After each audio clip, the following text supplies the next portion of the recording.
Welcome to Building Kansas City. I'm Doug Wilder, your host, bringing you weekly stories from entrepreneurs, leaders shaping Kansas City. Whether you're established or just starting out, there's something here for everyone. Let's build KC together. Okay, hello, Kansas City. Hey, welcome back. I know it's been a while since I've done a podcast, but we are here today with a special guest, Tyler Sallee with Sallee Development.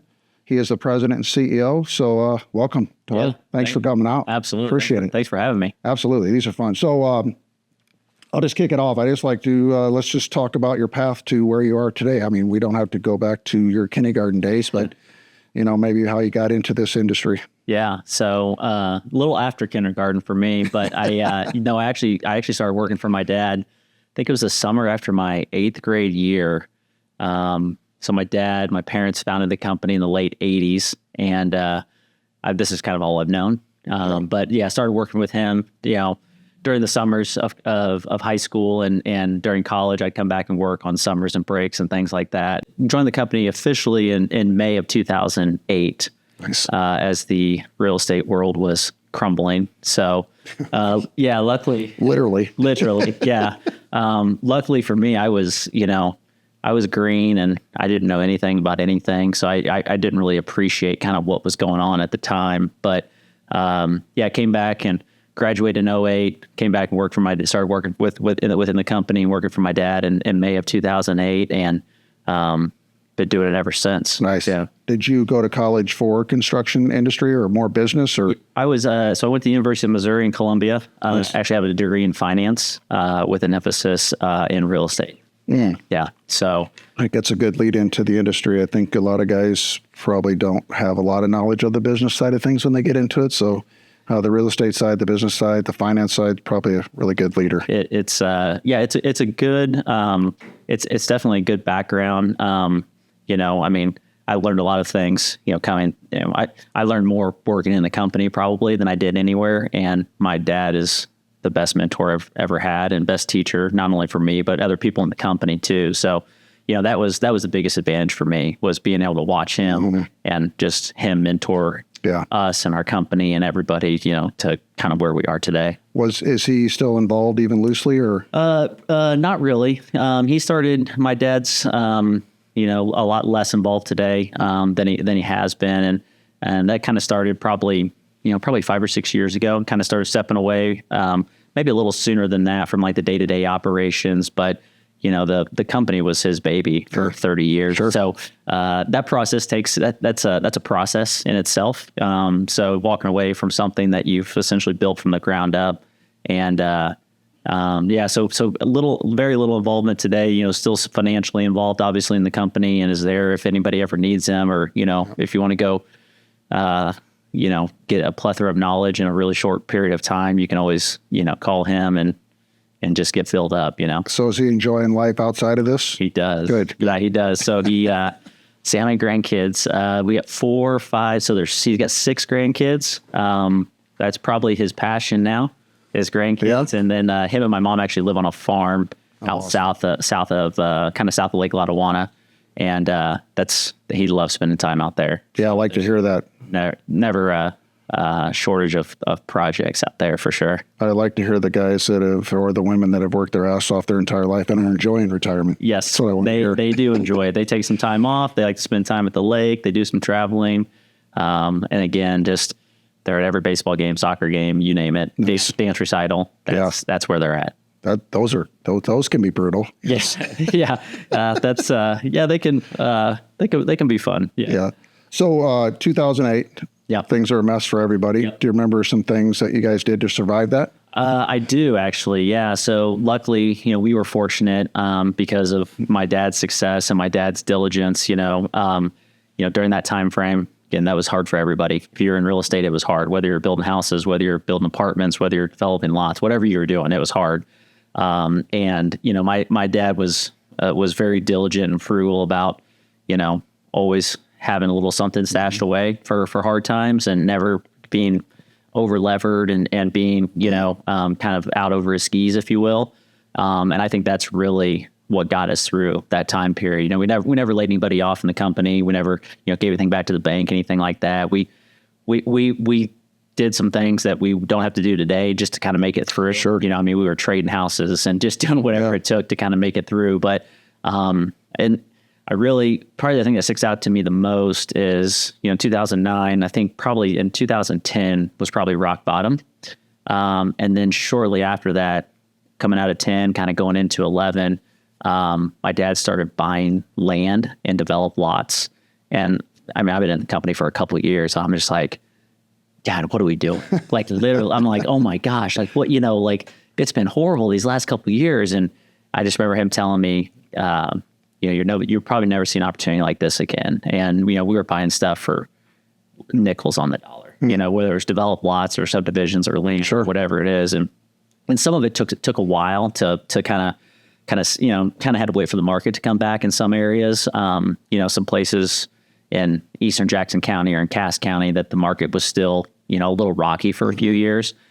And then when things started getting better, I mean, that really, to me, was what kicked off the growth of our company. Yeah. Having those land positions, having those, whether it was lots or to be developed lot positions, because that's the name of the game, is you have to have land positions, you know, to be able to grow your company and be able to, you know, be able to do multiple projects at once type of thing. And so that was probably in, you know, kind of in 11 or 12. And so all, you know, really all that I know from then till now has been good. I mean, and there's been a few blurbs here and there, sure. But I mean, it's kind of been like this for the last decade and a half. Nice. Yeah.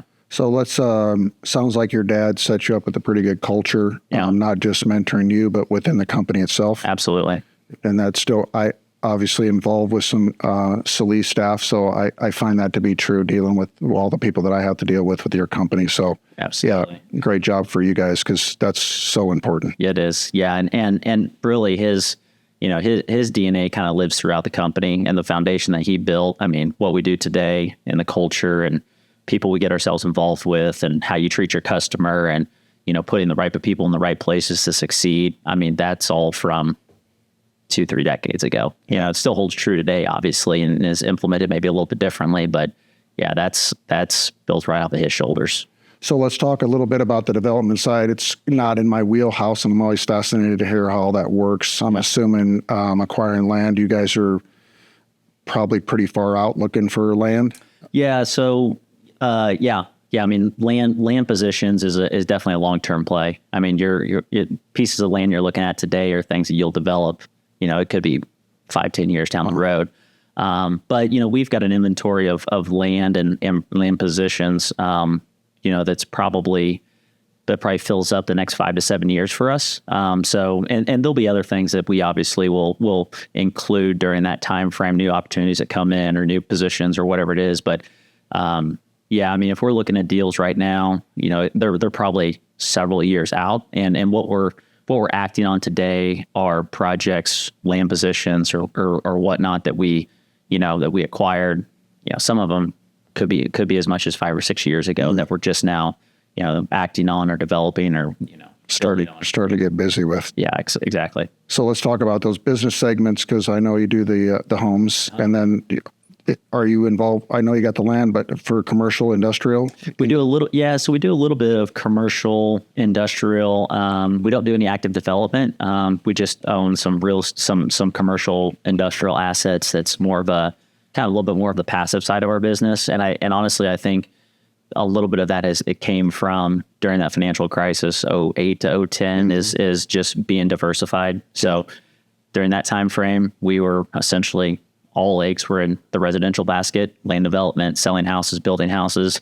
And, you know, coming out of that, we thought, you know, one of the ways that I think we can get ourselves healthier is to diversify. It's still in real estate, because real estate's what we know, what we love, what we're passionate about. But, you know, maybe we own some industrial assets, and we've developed a couple self-storage projects. We have some self-storage assets that we own and operate.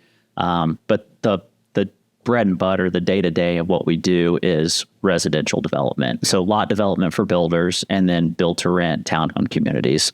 And that's, you know, 10 years ago, that took up probably 10 to 15% of our business. And today that's probably 80 to 90% of what we do is purpose-built townhome communities.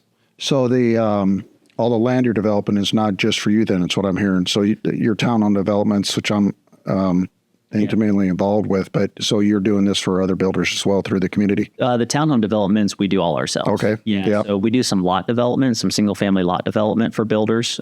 So we've partnered with, local builders. There's a few national builders here in town now that we've partnered with, and, we'll buy a tract of land or have a tract of land that we already own. We'll develop it into lots, and we essentially hand it off to them. They buy the lots, whether it's in bulk or, some type of stage takedown. And then we kind of get out of the way and let them run the community. And so some of those neighborhoods you probably wouldn't even know that we're involved in, because we kind of live behind the scenes in the builder, whether it's a D.R. Horton or a Lennar or, a local builder of some sort, a Hakes brother.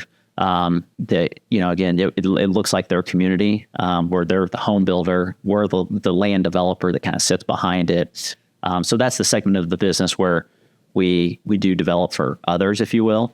And then on the townhome side, we do all that ourselves. So we'll go out, we'll develop the project, and then we have a contracting, a general contracting arm of our company that does all the vertical construction. So we build it, and then we take it through and we lease it up and do the asset management. And then whether it's something we hold on for a few years or something that we, sell and exit and move on to the next one, we kind of take that kind of the full gamut of that on the for rent product. So you guys manage the for rent? We hire out. So the property management itself, we don't property manage. We hire out property management, third party. We asset manage, which is managing the property manager. So, but the actual property management, when you think of, the on-site leasing people and the maintenance and all of that, we hire that out third party. Yeah, we try to keep our focus. We're developers, we're builders. That's what we know we're good at. That's property management's a craft, just like developing's a craft. And, we'd rather be really, really good at one thing than just okay at a few things. And we think developing and building is what we're best at. So we let the property managers be the property managers, and we be the developers and the builders. Totally different animal. Totally different animal. Yeah. And to be in property management, you have to love it. Yeah. Because it is literally a 24/7 nonsense. I mean, there's always something to tend to. Well, let's talk about your neighborhoods. I love your projects. I think they're good looking buildings and end up being really good looking homes. So you got Hidden Hills and Berry West. Yep. And then Rustic Heights. Yep. And then we've got Flint Trails down in Gardner that we just kicked off. Okay. So those are 4 of our bigger projects we have going on in town. So Flint Trails, Gardner, Kansas, that we just broke ground on, 264 unit project. It's about 25 to 30 acres. It'll start opening up, I think, at the end of 27. So we're a little ways out on that. Hidden Hills is a mixture community. So we have townhomes for rent that we're doing, and then we've got the single family lots that we actually partnered with Hakes Brothers. That's building single family homes for sale. That's in Spring Hill. Berry West, which is up by KCI Airport. So as the crow flies, it's about a couple miles across the highway, probably a 10-minute drive to KCI, right on 152 highway.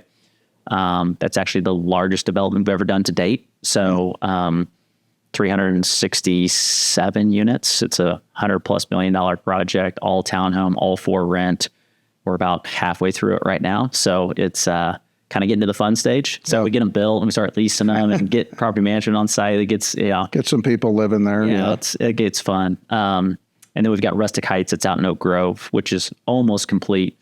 We're about a couple of months out from getting our final deliveries out there, and that's 176 units. Again, all townhome for rent. So to speak about the decision to do, the build for rent versus single family homes, just with the way the economy and the market is, what the decisions being made behind the scenes. Yeah. I think there's a couple decisions that go into that. And, our company was really founded and built on providing attainable housing. I stick away from the word affordable, because, people think about affordable housing as one sector, and sure. We think of affordable housing as attainable housing. And so for the first 20 years of our company, we essentially built houses and sold houses to young families, who were buying their first home. I think the first house that I sold, in Grand Valley, we were selling them for $140,000 to $150,000. The same house today is probably $350,000 to $400,000. Yeah. But the makeup of who buys that house or who rents, who that is the same. The customer base is the same for us today as it was 25 years ago. It's young families, it's people with kids. It's wanting to get into a good school district, wanting to, have their own front door, have their own garage, and some of that coming out of apartments. Essentially, it's just when you come out of an apartment and what you used to go into home ownership or into an entry level home, there's this massive gap now. It's we call it the missing middle. And so where do those people go, right? So we can't deliver what we think is affordable or attainable housing anymore for sale. So kind of what's in our DNA is to tend to lend to that same customer base. It's just as a for rent product. So you still get a lot of the same amenities as you would when you own a house. So you have your own front door, you have your own garage. You have a little bit bigger unit for 2, 3, 4 bedrooms. You've got a community swimming pool and clubhouse and all of that. You have a great school district the kids go to. You just don't own it. You rent it versus owning it. And so that's really, that's where we kind of shifted our focus probably 10 years ago when we felt like home ownership was continuing to kind of get out of reach for a lot of people. Yeah. And our question is where are the people going to live? Yeah. Because they're not going to live in an apartment all the time. And, it's so hard to, buy a $400,000 or $500,000 house. That just takes a lot. So where are they going to go for those couple of years in between while their family's growing? And I can't tell you how many times, a prospective tenant walks in and it's, mom, dad, and they've got, a little one, mom's pregnant, or something, they're thinking about where are we going to go and kind of raise our family for the next few years. And so that's kind of where we landed on the build to rent. Kind of market for sure. Do you see, or will you see, or will that trend start going to where those people that are renting your spaces will eventually move into homes? Is that the jump for them? Yes, it is. And that's what we hope for. Yeah. That's really, we want, it's kind of like Hidden Hills. You take Hidden Hills as an example, or we had a project we did in Belton. It was called the Traditions. Traditions had townhomes for rent. That was kind of your get into the neighborhood. It had single family for sale. That was kind of called a move up. And then we actually had senior villas in there that were age restricted, 55 and over. So, all three, you could literally have, grandma and grandpa that live right across the street in a maintenance provided villa. And you could be in a townhome that you rent and eventually move into a house that you own. But yeah, the goal is for those people to, be with us for whatever the time frame is. Our average tenant stays with us for about 2.5 years, almost, probably 2.5 to 3 years. So it's a little bit longer tenancy than what someone would live in an apartment. But the goal is to eventually those people buy a house. Yeah. To buy a house from us, that's great. To buy a house from anybody, that's great. But Hidden Hills, project we talked about a little bit ago in Spring Hill, you have a for rent townhome product that's going to be filled with young families and all of that. And then hopefully the people love the neighborhood enough and they want to stay there and the kids in school and they're kind of embedded in the community that they move across the street, up a couple blocks, and they stay in the same neighborhood and go into home ownership. And then from there, just keep moving their way up the ladder. Keep moving. Absolutely. Yeah, well, I certainly respect all you builders. I talk to so many builders here in the community that are really working hard to get young people into homes that they can afford and move up the ladder. And like we used to do when we were younger, it was much more obtainable for sure. Yeah, and then there's a segment of the market too that is kind of on the back end of, I'm not going to say on the back end of life, but kind of on the back end of that where it's kind of renters by choice. Mm-hmm. So Barry West, for example, we've got probably 10 to 15% of our product up there is all single level living. And so it's all ranch product. Yeah. You guys know that because you've been in the neighborhood, obviously, but that's really more geared towards people who are renters by choice, and they've raised the family, they've lived in the bigger house, they've maybe lived on acreage, or they've done all of that, and they come in and they say, hey, we're kind of looking for the easy button here. Yeah. We want to go to Arizona for a month in the winter, and we go down to the lake with our friends in the summer, and we're chasing grandkids around all the time, and we're kind of tired of the tax bill and the insurance and the furnace that breaks down and the new roof that has to get put on. And, they still want something nice. It has to be in a good location. It has to be a nice product. But they're kind of just looking for ease. Yeah. You know, it's kind of like, again, like what's the easy button? And we've been, it's the feedback we've got on that product and that location has been tremendous. And so it kind of hits the other end of the spectrum of the people that are kind of in a different stage of life, but still they're renting, you know, is kind of the choice, is the choice rather than ownership. Well, I feel like that trend's really changed, right? Like our parents would have never moved out of their house. Like they live in that house forever. They maintain that house forever. Yeah. They just won't leave. And I think the trend is, let's get into something. You know, we've made our money, we've done well, and now we can live in a place that's maintenance, you know, the maintenance is all taken care of. Yeah. Got a neighborhood with a pool. Right. You know, you got families in the neighborhood. Right. I mean, it's a great trend. And then we go do this travel that we want to do. Sure. And not have to worry about taking care of the yard. Sure. Or all that stuff. So, or life changes, right? I mean, and that you probably see that more so with the younger demographic of customer, where, you know, they have a job they're chasing, right? They don't want to be stuck to a house or, you know, something in Kansas City. Like my dream job is in, you know, somewhere else, or, you know, I want to have the flexibility to do these other things while I can, and that's where the easy button really works for them too. Yeah. Yeah. Well, been in the ranch properties you have up there. I love the layout. They've got plenty of room for anybody that wants to go in there. So it's a great layout. Got their garages. Yeah. And that whole neighborhood's just great up there. So thank you. Yeah, good job for you guys. Yeah, appreciate that. Is there if you got families that want to travel, you're close enough to the airport. Yeah. You're not driving for an hour to get to the airport. So right. Yeah, it's a nice little area. There in 10 or 15 minutes. And really, all those areas you're building in are really starting to explode, wouldn't you say? I mean, Gardner and Spring Hill, and it seems to be going crazy down there. Yeah. All those southern Johnson County communities, and, you know, Johnson County as a whole has been just so strong for however many decades now. But and all those communities, they kind of have the same makeup. Is they have the leadership is pro growth, pro development. You walk in there, and whoever it is, city staff wise, says, hey, we want our neighborhoods to grow. We want our community to grow. We want developers down here building subdivisions and bringing people, because they know when the people come, the commercial come, you know, the restaurants come, all that comes with it.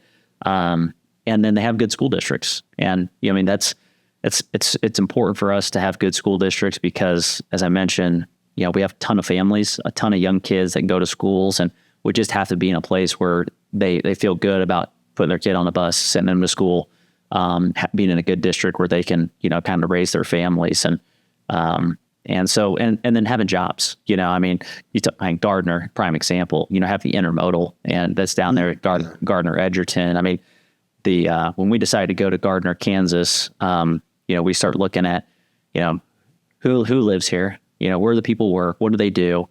The population of Gardner triples every morning at 8 a.m. Just kind of crazy to think about. So all these people were driving into Gardner to work, you know, work at the Amazon or Pepsi or wherever they're working at. And then at 5 o'clock, they turn around, they leave.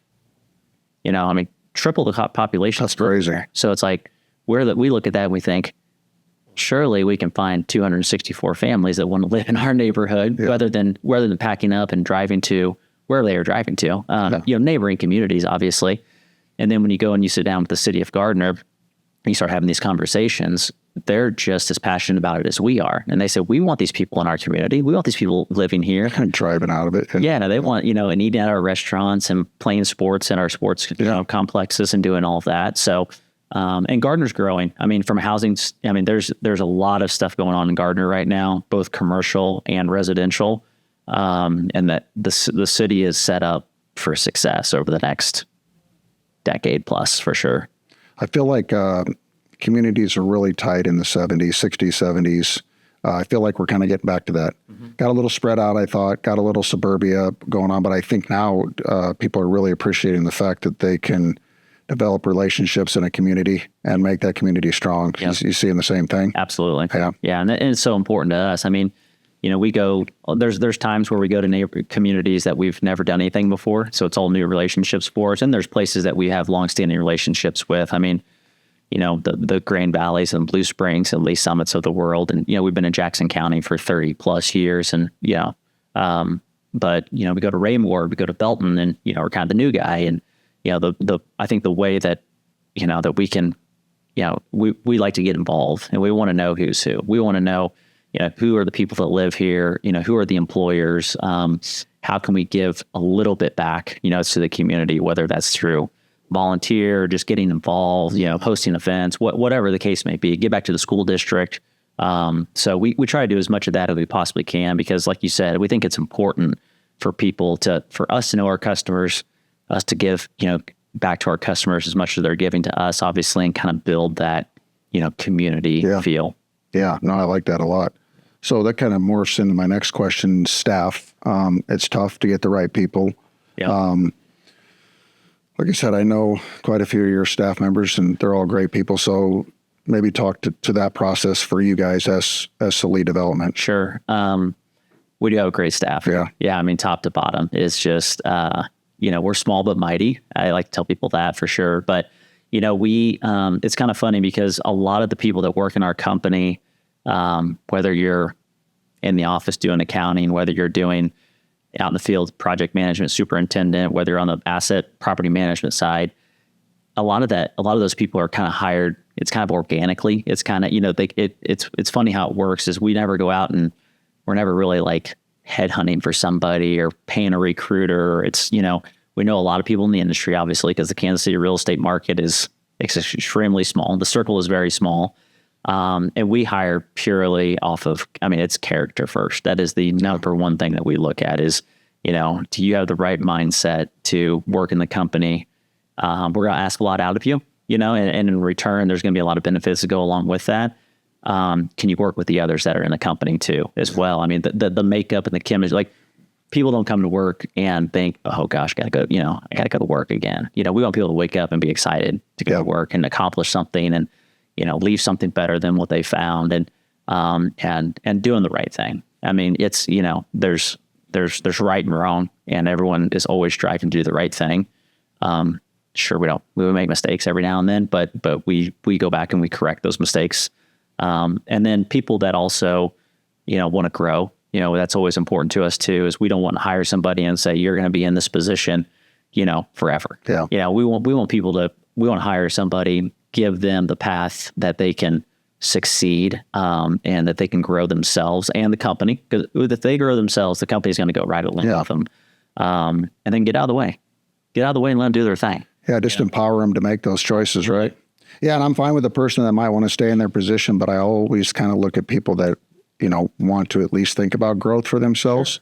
Sure. I think those are good people to have on staff. And it's different for everybody. Yeah. Some people are movers and shakers and they want to get in and they want to go fast. And there's other people who it's, kind of steady Eddie. Yeah.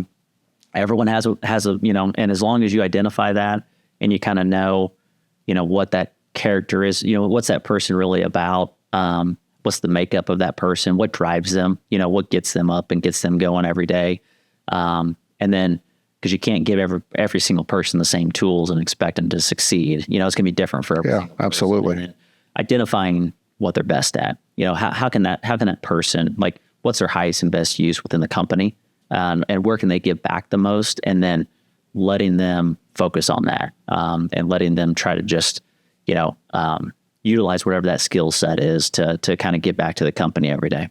Well, it's important, isn't it? Because we spend probably more time at work than we do sometimes at home with our families. And so not wanting to go to work is probably it's a problem. So enjoying what you do. I mean, it's called work for a reason. However, it doesn't need to be painful. Right. Yeah. And the work environment, has obviously changed over the last, I guess it's been 6 years now. Yeah. So, 7-8 years ago, no one came in the door and said, how flexible are you?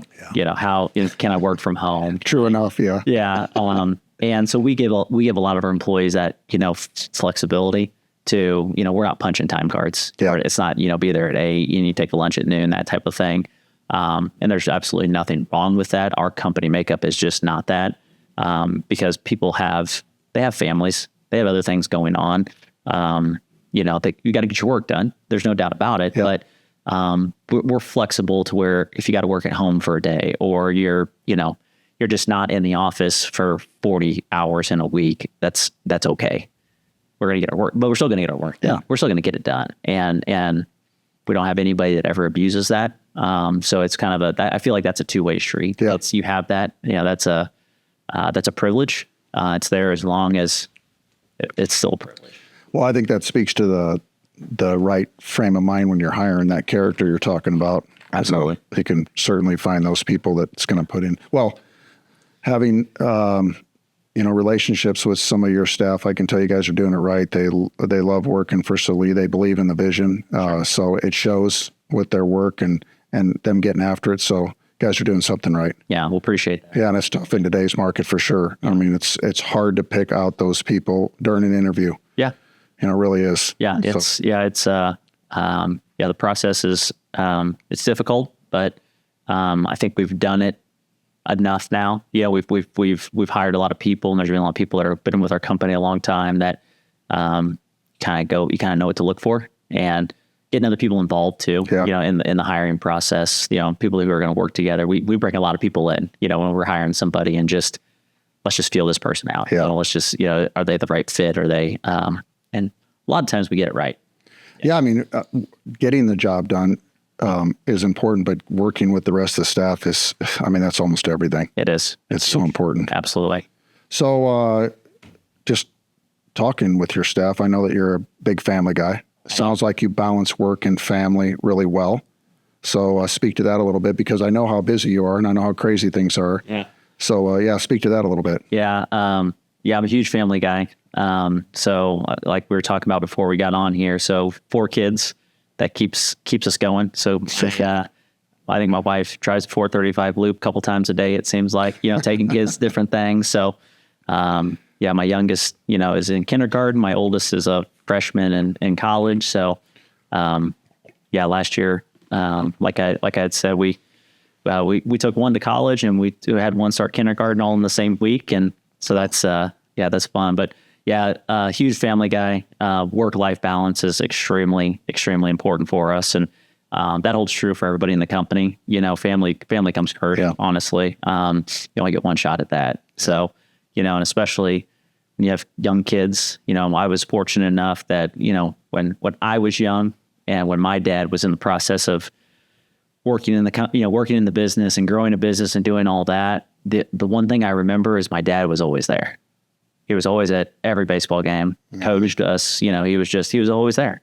And I know he spent a lot of time. He worked a lot too, had a lot of late nights and early mornings and things like that. But, you just don't get that back. You don't get preschool graduation back, and you don't get some of those things. And you just, it's important for me personally and important for the people at our company to, don't make that sacrifice. The work is there. The work will be there. Yeah. And if we got to get up a little earlier, or got to stay a little late, or have to work, a little bit on a weekend or something, to me, that sacrifice is so worth it, to be there and for your kid to look out in the audience and see you and be there. And so I spend a lot of times taking my kids to and from activities and sports and dance recitals and all those things. And I wouldn't change it for the world. Yeah, well said. I mean, there's no more joy than watching your kids do whatever it is they're doing. Yeah. So they love it. I love it. Yeah. I mean, whatever they're doing. And there's the young ones, I have a soon to be first grader, third grader, fifth grader. They're into all kinds of things. Yeah. And they don't know what they love and don't love. I mean, anything their friends are doing, it seems like they love. Sure. And I love that for them, so and I love to be involved in it. You're right in the thick of it. I am in the thick of it. Yeah. Oh, many good years to come for sure. I like to ask, thinking back to all the experience that you've had now, some advice you might give your 25-year-old self. Oh, that's a good one. I gotta think about that for a second. Advice I'd give my 25-year-old self. I would say, I was not a great listener when I was in my 20s. I'm not a great listener today, but I think I'm a better listener today than I was in my 20s. I always kind of remember, coming out of college, being fresh in the company, started working my way up, kind of I had a lot of things figured out. Yeah. Thought I had a lot of things figured out. A lot of the advice that my dad was giving me then, is, I didn't appreciate it nearly as much as I do today. And I feel like I absorbed a lot of that. I probably left a little bit on the table, just because I was maybe not listening, or just had that mindset of, I got to figure it out. And, I can run harder than anybody else type of thing, just outwork everybody, that kind of thing. And, I would think, I think just being a good listener and just absorbing, and when you come across somebody you find interesting, or a mentor or something, if they've taken the time out of their day to give you advice on whatever it is, whether it's work, whether it's hobby, whether it's family, whatever, just take it in. Just take it all in, because 10, 15 years down the road, you're going to look back and think, man, that guy was exactly right. Yeah, it went by pretty quick. It does go by really quick. Yeah. No, it's a good one. I always say, listen to understand, not to respond. But it's an art form. It's tough. It really is. I think the listening part is something that just as you get older, you can develop and then pay attention to that I wasn't doing that. I need to do that. Yeah. Especially in the day-to-day chaos at work where it's super busy. Yeah. And there's more distractions now than there's ever been. Yeah. It's just to get someone's attention we're fighting for 30 seconds, people's attention, right? And there's so much going on. Yeah. So many things are just at your fingertips. Well, and unfortunately, we're just baked into the process as young men that we're generally a little bit overconfident. We're a little bit cocky, somewhat arrogant. We think we got it all figured out. So it takes us a little while to get that figured out. Yep. If we ever do. If we ever do. Yeah, for sure. Yeah. So what's next for Sallee development? Oh, next for Sallee. So a lot of the same, honestly. Yep. We've got, the projects that we talked about today. We've got a handful of those kind of in the queue that'll kick off here in the next, call it 12 to 24 months. So we've got a lot of projects that we're building right now are kind of, they'll be wrapping up over the next year or two. And then we've got a handful of them that we're kicking off now, and they'll kick off here at the end of this year, going into 27.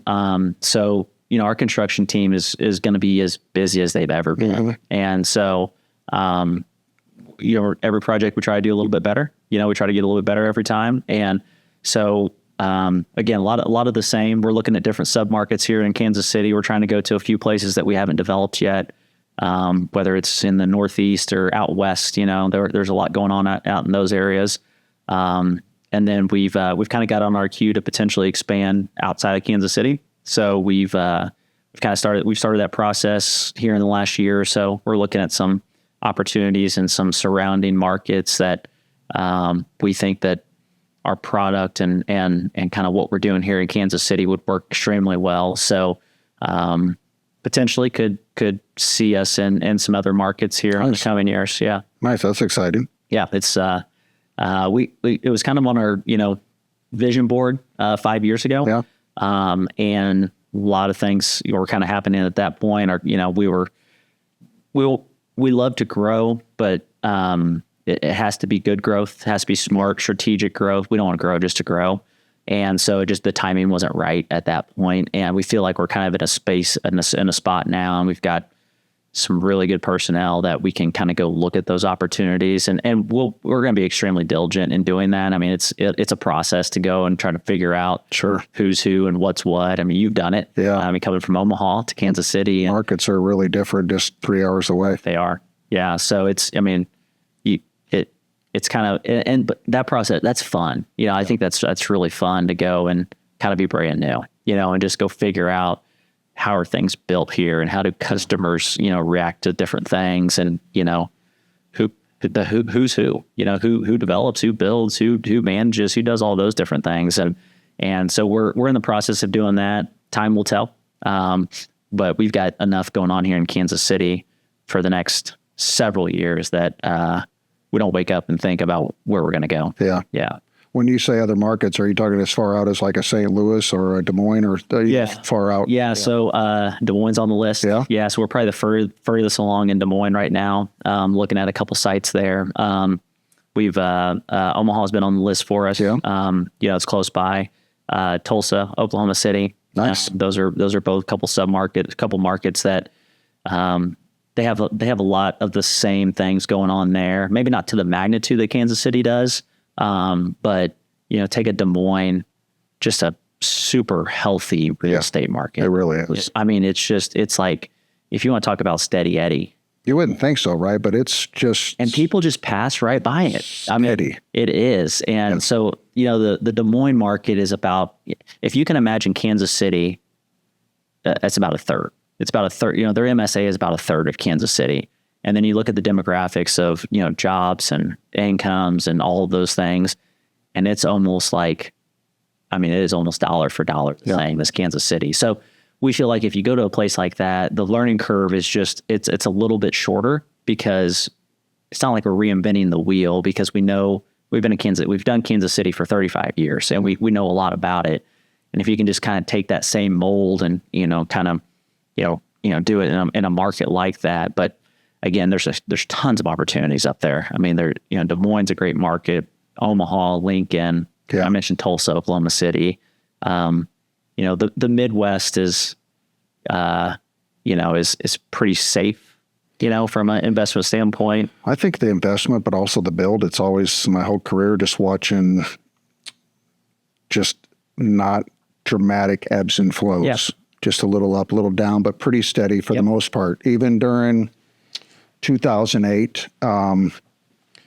obviously things were hit hard, but different. We did the same thing. We diversified in a commercial and kept us going really well. So I think the Midwest seems to be able to handle that stuff a little bit better. Yeah. Yeah. You're probably never hitting home runs, but you're just kind of always growing, always hitting singles and just kind of keep things moving. And, you don't have these big ups and big downs, like some of these big, bigger markets do. So that's what's attractive to us. And that's kind of what we've done here in Kansas City for the last couple of decades. It's exciting for you guys. It is. It's fun. This is after having worked in Omaha my whole life, and then we have a branch in Des Moines, but Kansas City it's an incredible place to build. I mean, there's so much activity going on here. Yeah, it's we're on a little bit of a hot streak right now. Yeah. I mean, Kansas City is I think officially on the map for people who traditionally probably thought of this as kind of flyover country, which it still is maybe to some degree, but just whether it's with the sports teams, the stadiums, the jobs coming here, just the other markets are struggling, declining, and Kansas City is just continues to grow. It's in small increments for sure, but I think people appreciate that after going through financial crisis or going through the COVID era. They had big wins and really big losses, and we kind of had none of that, right? We just kind of kept going there, that certainty, and that, de-risked aspect of it on the investment side. I think people see that and they appreciate that, and they say, okay, what if we do get into a community or an asset and we just do really well, we do really good for a number of years rather than having a great year and then a horrible year, so helps us sleep at night. Yeah, it's interesting to me that people think it's flyover. I mean, it's a great foodie place. Sure. Entertainment's great. Sporting's great. I mean, there's so much to do here. So much in the outlying areas. People probably need to come here and spend a little bit of time here. They do. Yeah. Housing prices are way less than what they would be on the coast. Oh, absolutely. And you don't have to go very far to appreciate that either. Yeah. I mean, go buy a house in Denver, Colorado, right? Or go buy a house in Dallas, Texas, or somewhere like that. Both markets are crazy. Oh my gosh. Yeah. I mean, your dollar goes at least twice as far in Kansas City, if not more. I know. Yeah. I know. I would have thought with the exit of California and going to Texas and some of that stuff going on, that people would look a little bit more to the Midwest. It's a great place to live, great place to raise a family. It is. Great community. So it's exciting. I'm a little biased. But, of course, but it's been home for us for a long time. But it's like you said, it's a great place for sure. Well, I appreciate you coming in today. Absolutely. Thanks for having me. I really respect your company a lot, so I appreciate being partners with you guys. But I love the whole setup of what's going on out there. I love your guys' passion towards what you're doing. Thank you. It's nice to be partners with somebody that, it's not about the profit column. It's about being part of the community. You guys are working really hard to do that. So Thank you. Yeah. Yeah, and we appreciate your guys' partnership as well. So Yeah. it's fun. It's fun to work with good people, good people, good companies, good corporations. The rest will figure itself out. Yeah, for sure. Well, thank you, man. I appreciate it. Absolutely. Thank you. Right. Thanks for joining us on Building Kansas City. If you enjoyed the episode, please subscribe to our YouTube, Spotify, or Apple podcast and share it. Until next time, keep building Kansas City. Take care.